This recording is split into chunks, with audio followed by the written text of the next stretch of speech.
Hi guys, आपका स्वागत है आपके अपने show MKJ talks for investment in Hindi में। हा।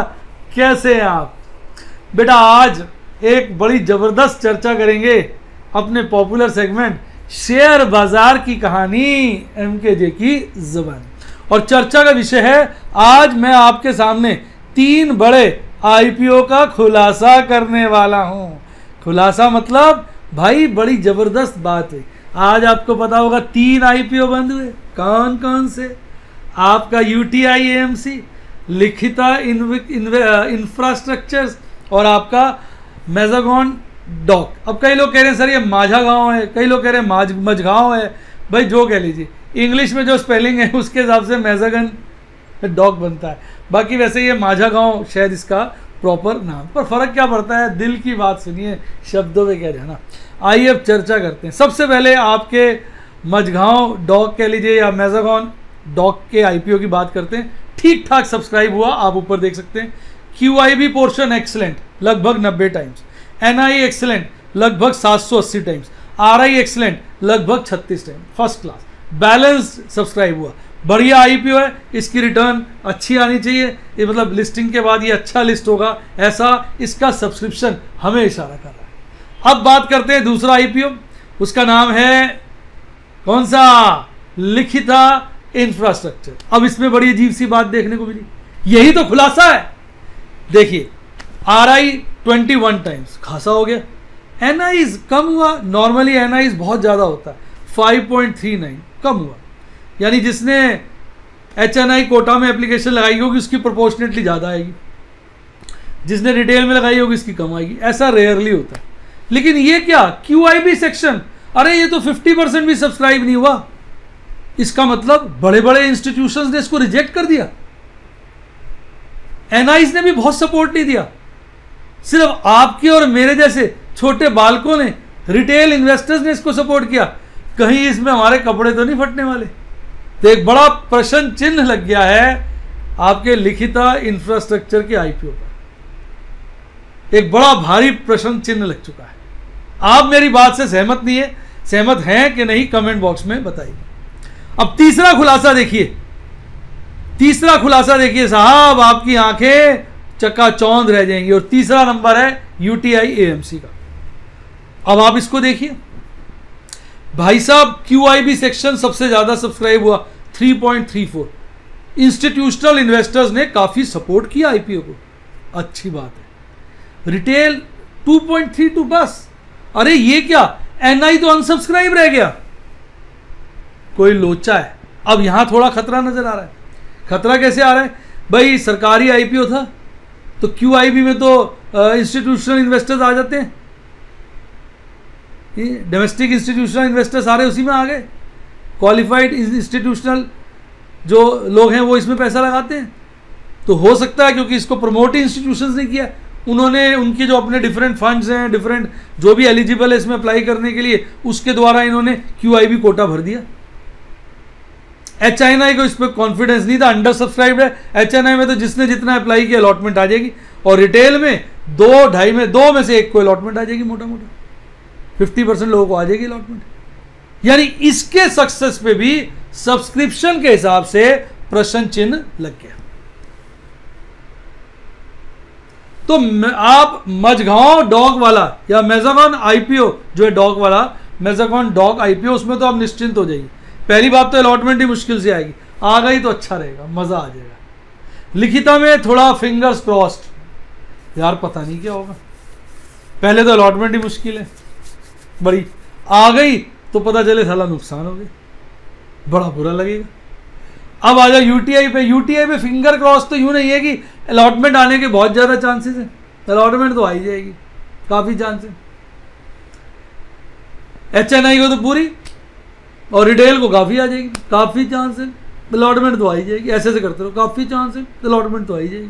पर फिंगर्स क्रॉस, या डिस्काउंट पे तो नहीं खुलेगा? क्या बाद में इसको इंस्टीट्यूशन सपोर्ट करेंगे? उन्होंने तो इसको अप्लाई किया। तो ये जो है ना, अब इस बार इन तीनों आईपीओ में एक अजीब सा प्रश्न चिन्ह लग गया है जो आपके और मेरे मन में शंका पैदा कर रहा है। तो बेटा ये है शेयर बाजार, किसी का सगा नहीं है ये। आज देखिए आप 2 आईपीओ खुले, किसके? कैमकॉन और बताइए कैम्स, दोनों खुलते हैं बहुत अच्छे प्रीमियम पर। और पीछे हमने देखा था रूट मोबाइल में कि खुला और प्रीमियम बढ़ता गया। रोजरी में भी देखा था, खुला प्रीमियम बढ़ता गया। लोगों ने कैमकॉन में खरीद लिए खुलते कि यार प्रीमियम बढ़ेगा, वो साला गिर गया। कैम्स में भी गिर गया। शेयर बाजार है ये, किसी का सगा नहीं। ये अपॉर्चुनिटी नहीं, ट्रैप है। कैसा लगा डायलॉग कमेंट बॉक्स में बताइए। तो ये थे आज आईपीओ के बड़े खुलासे। यहां मैंने आपको बताने की कोशिश करी, आईपीओ को टेकन फॉर ग्रांटेड मत लीजिए। ये भी वो कोठरी है काजल की, एक पुरानी कहावत है, काजल की कोठरी से कैसो ही सियानो जात है, एक लीक लागी पे लागी है। अर्थात काजल की कोयले की कोठरी में से, कोयले की माइन में से कितना समझदार आदमी बचता निकले, एक न एक निशान पड़ जाता है। वही शेयर बाजार है, कितना भी बचते निकलो, इधर हो गए, बच के निकल रहे हैं, लेकिन कोई ना कोई थपेड़ा पड़ ही जाता है। मेरे स्टूडेंट्स तो जानते ही हैं, पुट में हमें पड़ गया एयरटेल का थपेड़ा, बाकी सब मस्त, सब में कमाई है, एक एयरटेल ने मार दिया। जिसने एयरटेल में ज्यादा पोजीशन बना ली उसकी लग गई। अब पलटी भी मार सकता है, अब वेट कर रहे हैं कम मारेगा पलटी, पता नहीं। और यहां देखो आज आपके इंडसइंड बैंक ने तो ऐसी छलांग लगाई, तेरी तो एक्सपायरी पे साला 500 के नीचे बिक गया और आज 597, मोटा 600 बिक गया। नहीं, एक्सपायरी में बिका था 490 और आज 597, 100 रुपए से ऊपर की खटाखट गोली की तरह चढ़ गए। लोग बड़े हतोत्साहित थे इसमें, हाय लुट गए इंडसइंड बैंक में। और आज ये तो रॉकेट बन गया। यही है शेयर बाजार। शेयर बाजार से बचना बड़ा मुश्किल है। आइए बात करते हैं बाजार आज और कल। ये आ गया आपका प्यारा निफ्टी बैंक। तो साहब निफ्टी बैंक ने आज नशा करा दिया, कहते ना नशा, 2 बोतल चढ़वा दी निफ्टी बैंक ने। पूछो क्यों भाई साहब? 3.7%, 3.7% बढ़कर बंद हुआ, दिल को खुशहाल कर गया। देखिए चार्ट भाई साहब, कल बाजार बंद हुआ 21,451 पर। कल आपका बाद में यूएस तेज हो गया, सुबह फ्यूचर्स भी पॉजिटिव थे। सुबह ही लग रहा था कि बाजार अच्छा खुलेगा और निफ्टी गैप अप ओपनिंग के साथ खुला। निफ्टी बैंक 21,685 पर। खुलते ही भाई साहब ऊपर ही ऊपर, बस खुला था वहीं एक बॉटम बनाया था 21,664 का खुलते ही। उसके बाद तो नेवर लुकिंग बैक। देखिए चार्ट, ऊपर ही ऊपर चलता रहा और 22,293 का एक पीक बनाई और फिर हल्का से गिरकर 22,246, 22,246 पर 794 पॉइंट्स बढ़कर, गिरना कहना ही गलत है, 794 पॉइंट्स बढ़कर हरियाली में 3.7% के साथ बंद हुआ। दिल बाग हो गया, खिल गया दिल। 22,000 से ऊपर जाता है निफ्टी बैंक तो दिल गोते खाने लगता है। तो गाना नहीं, मेरा पिया घर आया ओ राम जी, तो हम गान लोग सारे इन्वेस्टर शुरू हो जाते हैं, मेरा निफ्टी बैंक 22 से ऊपर गया ओ राम जी, वो चालू हो जाता है। क्यों?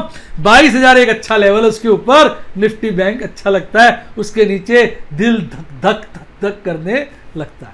आइए इसकी कंपोनेंट को देखें। 12 के 12 कंपोनेंट खटाक से हरियाली में, एक में भी आज लाली नहीं थी। सबसे तेज सब बैंकों का बाप इंडसइंड बैंक। जितनी वोलेटिलिटी साहब मैंने इंडसइंड बैंक में देखी है, आज तक किसी शेयर में मुझे याद नहीं देखी। उसके बाद आरबीएल बैंक, बंधन bank, axis bank, ICICI bank, federal bank, line लगी हुई थी। और मैंने बोल दिया 12 के 12 हरियाली में। एक्चुअली एक आपका पीएनबी हल्का सा लाल था, 55 पैसे गिरकर 1.93%। परसेंटेज टर्म में अच्छा गिरा हुआ था क्योंकि इसकी एक एडवर्स रिपोर्ट थी। आज सिंटेक्स इंडस्ट्रीज को इसने लोन दिया था, वो उसमें फ्रॉड निकला है, उसके लिए इसको और प्रोविजन करना पड़ेगा, जिसके चलते आज ये गिरा हुआ था। आइए अब इसके चार्ट की बात करते हैं, दिल खुश हो जाएगा। आज इसकी देखिए मारू बोजू कैंडल बनी है। ओपनिंग बेरिश नहीं बुलिश ग्रीन कैंडल है, ओपनिंग बुलिश मारू बोजू कैंडल आप देख सकते हैं बनी है और बहुत बढ़िया कैंडल है। 50 डेज ईएमए के ऊपर हल्की सी क्लोजिंग देने की कोशिश की है या बराबर पे ही क्लोजिंग दी है। 200 डेज ईएमए से ऊपर है। बोलिंजर बैंड का मिडल बैंड क्रॉस करके अपर हाफ के अंदर अपर हाफ बैंड में चली गई है कैंडल। एमएससीडी पे आप ध्यान से देखिए, बेरिश क्रॉसओवर समाप्त हो गया। आज चोंच दोनों की मिल गई है, सिग्नल लाइन और एमएससीडी लाइन की। आरएसआई में मजबूती आई है, 50 क्रॉस कर दिया, 52 आ गया। तो टेक्निकल चार्ट्स पे, मैं नहीं कह रहा हूं, टेक्निकल चार्ट्स कह रहे हैं निफ्टी बैंक तेज है तेज है तेज है। अब कल पड़ गई छुट्टी तो इसलिए 3 दिन का गैप आ गया। 3 दिन शेयर बाजार में 2 दिन ही बहुत होते हैं, 3 दिन तो बहुत ज्यादा होते हैं। अब पता नहीं सोमवार को क्या होता है, पर अभी तो चार्ट फुल टॉस तेज है, गरम है, गरम है। आइए अब बात करते हैं आपके प्यारे और देश की आन बान और शान निफ्टी 50 की। साहब निफ्टी 50 भी गजब गजब गजब, तेजी ही तेजी, ऊपर ही ऊपर, बिना रुके ये भागा चला गया। आज तो कमाल कर गया ये। आप देखिए कल बंद हुआ था 11,247, 11,247 पर, और आज एक गैप अप ओपनिंग लेता है 11,364 की, खुलते ही अपना बॉटम तय कर लेता है 11,347 का। उसके बाद my dear never looking back, अब लास्ट में एक बार गिरता है लेकिन फिर भाग लेता है और एक पीक बनाता है 11,428। जब 11,400 को क्रॉस करता है ना तो बाहरें आ जाती हैं, बाहरें फैल जाती है। सारे जो बुल्स होते हैं उनकी छाती चौड़ी हो जाती है, कहते 11,400 भी काट दिया। और उसके बाद 11,400 के ऊपर ही क्लोजिंग लेता है 11,416, 11,416 की क्लोजिंग लेता है। लगभग 1.5%, 1.51% बढ़कर बंद होता है, यानी 170 पॉइंट के आसपास हरियाली में जाकर बंद होता है। मजा आ गया साहब, मजा आ गया। उसके बाद आप चार्ट देखिए इसके कंपोनेंट्स का, टॉप के शेयर बॉटम के शेयर, 3% से ज्यादा तेजी वाले आज 8 शेयर थे, 1 नहीं 2 नहीं 8 शेयर। और सबसे ज्यादा तेजी आपके इंडसइंड बैंक ने 12% से भी ज्यादा की तेजी के साथ बंद हुआ, फॉलोड बाय बजाज फाइनेंस 5% से ज्यादा, एक्सिस बैंक, आईसीआईसीआई बैंक, यानी फाइनेंस के शेयर टॉप पे थे, टॉप पे थे, टॉप पे थे। और अगर गिरने वाले शेयरों की बात करें तो ज्यादा गिरावट देखने को मिली नहीं। सबसे ज्यादा डॉक्टर रेड्डी गिरा हुआ था, लगभग 1.5% से भी कम, followed by Hindalco, ITC, Reliance और एनटीपीसी। तो ओवरऑल गिरने वाले शेयरों की संख्या कम थी, बढ़ने वालों की ज्यादा और उनकी परसेंटेज भी ज्यादा। तो हाहाकार था आज बुल्स की, कहते वाही वाही बाजार में मची हुई थी।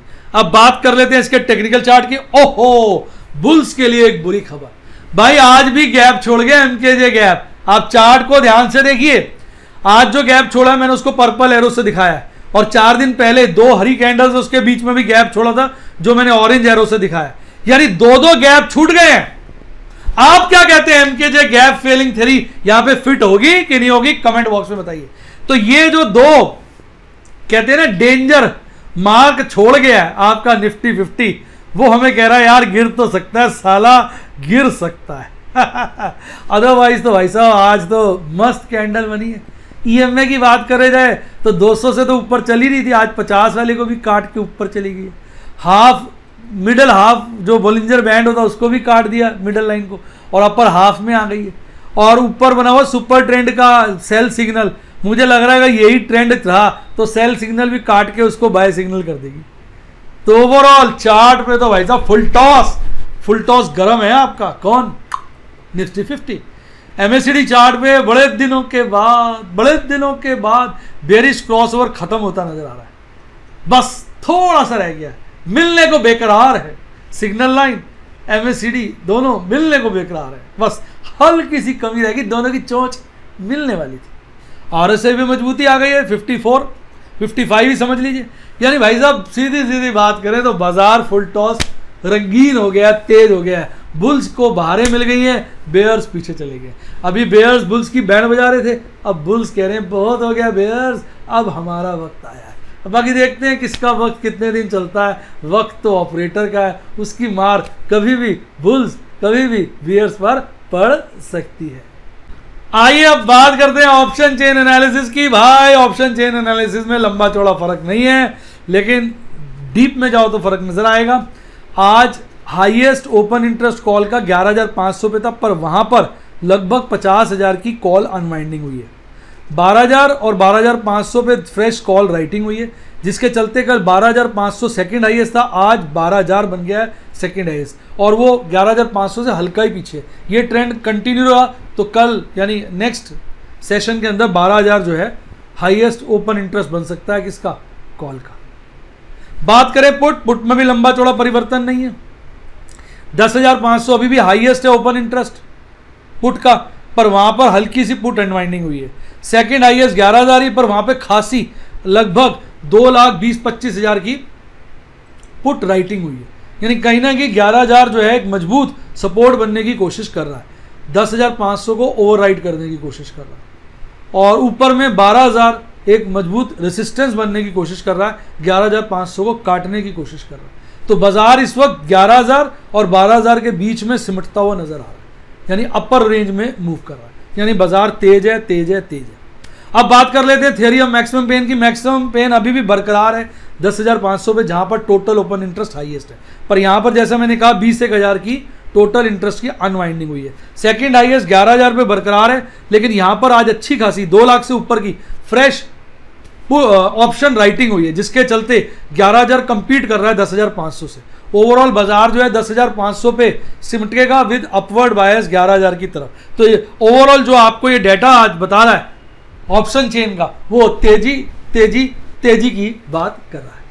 आइए अब बात करते हैं आपके प्यारे राज दिलारे FIs की। बहुत समय से FIs का डेटा नहीं दे पा रहा था, मिलता ही नहीं था साहब, लेट आ रहा था। अब बात करते हैं FIs की। तो भाई साहब आज आपके चाहे FIs और DIs दोनों ने मिलकर नेट खरीदारी खरीदारी खरीदारी। कल FIs ने माल बेचा था 712 करोड़ का, और आज 1632 करोड़ की खरीदारी की है, यानी against a net sales of 712 crore done yesterday, they have gone up for net buying of 1632 crore. साला डबल से भी ज्यादा की बाइंग कर डाली आज, छक्के जुड़ा दिए बाजार में। और DIs कल भी खरीदारी आज भी खरीदारी। कल 409 यानी 409 करोड़ की नेट खरीदारी थी, आज 259 यानी 259 करोड़ की नेट खरीदारी की, कल के मुकाबले कम। अब टोटल की बात करें तो कल दोनों भाइयों ने नेट में मिलकर बाल बेचा था 303 करोड़ का, और आज तो भाई साहब झंडे गाड़ दिए दोनों भाइयों ने नेट में मिलकर 1891 करोड़ की नेट बाइंग करी। आप सोचो कितनी मोटी बाइंग करी, तभी तो बाजार झंडे गाड़ रहा था। निफ्टी बैंक हो या निफ्टी 50 उछल रहा था, 1.5 से 3% की तेजी दिखा के दोनों, यानी कमाल कर दिया।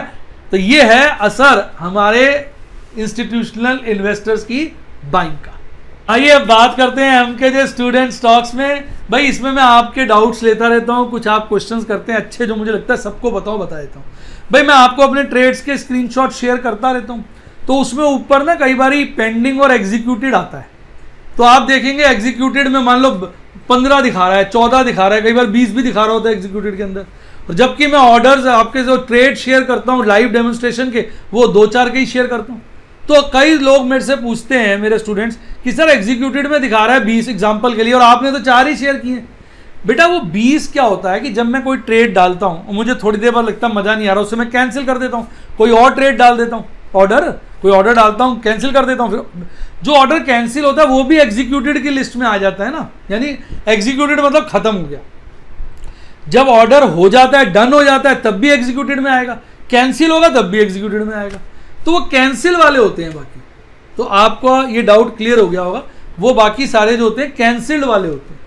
तो अगर मैं आपके साथ जितने भी करता हूं मैं शेयर कर देता हूं, अगर मैं कैंसिल्ड में ज़्यादा एग्जीक्यूटेड में ज़्यादा नजर आता है तो चिंता नहीं करनी है, वो कैंसिल्ड वाले होते हैं। आपका ये डाउट क्लियर हो गया होगा। आइए बात कर लेते हैं आज मैंने क्या ट्रेड किया। आज मैंने 2 ही ट्रेड किए, मैं सोच समझ के ट्रेड कर रहा हूँ। आज मैंने एक तो पुट बेची और एक मैंने लॉन्ग टर्म के हिसाब से डायमंड के लिए एक इन्वेस्टमेंट की थी, एक शेयर की, जो अपने टॉप से 25-30% गिर गया था, 20% के आसपास, तो उसमें मैंने एक छोटी सी पोजीशन बना ली कि भाई देखते हैं, अच्छा शेयर लग रहा है, पीछे बड़े ब्रोकरेज हाउस ने इसको रिकमेंड भी किया था, तो मैंने कहा थोड़ी इसमें पोजीशन बना लेते। तो ज़्यादा तो आज कुछ किया नहीं। तो ये था आज का MKJ स्टूडेंट स्टॉक्स। उम्मीद करता हूँ वीडियो का मजा आया होगा। वीडियो का मजा आया तो वीडियो को लाइक करिए, मेरे चैनल को सब्सक्राइब करिए, और अगर मेरे स्टूडेंट बनना चाहें तो सब्सक्राइब के साथ आ रहा है ज्वाइन का बटन दबा दीजिए। उसके बाद आप मेरे यूट्यूब के स्टूडेंट बन सकते हैं। बहुत सारे एजुकेशनल प्लान है, silver, gold, diamond, emerald, platinum. Silver gold educational plan है प्योरली, उसमें फंडामेंटल्स और टेक्निकल्स की बात करते हैं। डायमंड में लॉन्ग टर्म इन्वेस्टमेंट्स के लाइव डेमोन्स्ट्रेशन भी होते हैं, पुराना तो सब होता ही है साथ साथ, और एमरल्ड में ये सब तो होता ही है, इसके साथ साथ स्विंग ट्रेडिंग, इंट्राडे ट्रेडिंग के लाइव डेमोन्स्ट्रेशन होते हैं। प्लैटिनम में ये सब होता ही है, इसके साथ साथ ऑप्शन चेन एनालिसिस के लाइव डेमोन्स्ट्रेशन होते हैं। और सारी एजुकेशन अगर आप ढंग से जल्दी एक्वायर करना चाहें तो यूट्यूब पे तो आराम से चलता है। अगर आप बहुत जल्दी फटाफट सीखना चाहें तो आप मेरे व्हाट्सएप के स्टूडेंट बन सकते हैं। व्हाट्सएप के लिए मैंने नंबर जो है डिस्क्रिप्शन बॉक्स में दिया हुआ है, मेरी टीम को कॉल करिए, वो आपकी मदद करेगी। और IPO का सीजन चल रहा है, IPO आगे भी आएंगे। अगर आपने डीमैट अकाउंट नहीं खुलवाया तो फटाफट डिस्क्रिप्शन बॉक्स में जाइए, मैंने अच्छे डीमैट अकाउंट के प्लेटफॉर्म के आपको लिंक दिए हुए, तो उनसे आप अपना डीमैट अकाउंट 15-20 मिनट में खोल सकते हैं। अगर डायरेक्ट म्यूचुअल फंड में अप्लाई करना तो उसका लिंक भी डिस्क्रिप्शन बॉक्स में। इसके अलावा अगर आप चाहते हैं स्टॉक मार्केट में लाइव सदा अपडेटेड रहना, तो ये मेरा टेलीग्राम चैनल का ज्वाइन करिए, लिंक आ रहा है ऊपर, इसको ज्वाइन करिए। इसमें मैं लेटेस्ट चीज़ें अपने आप डालता रहता हूँ सारी की सारी। आपको स्मॉल केस के तो मैं इसमें बहुत सारी स्ट्रैटेजीज फ्री ऑफ कॉस्ट सभी अपने फॉलोअर्स के साथ शेयर करता हूँ। इसी के साथ साथ bye, God bless you, happy investing, और आप शेयर मार्केट में बहुत तरक्की करें।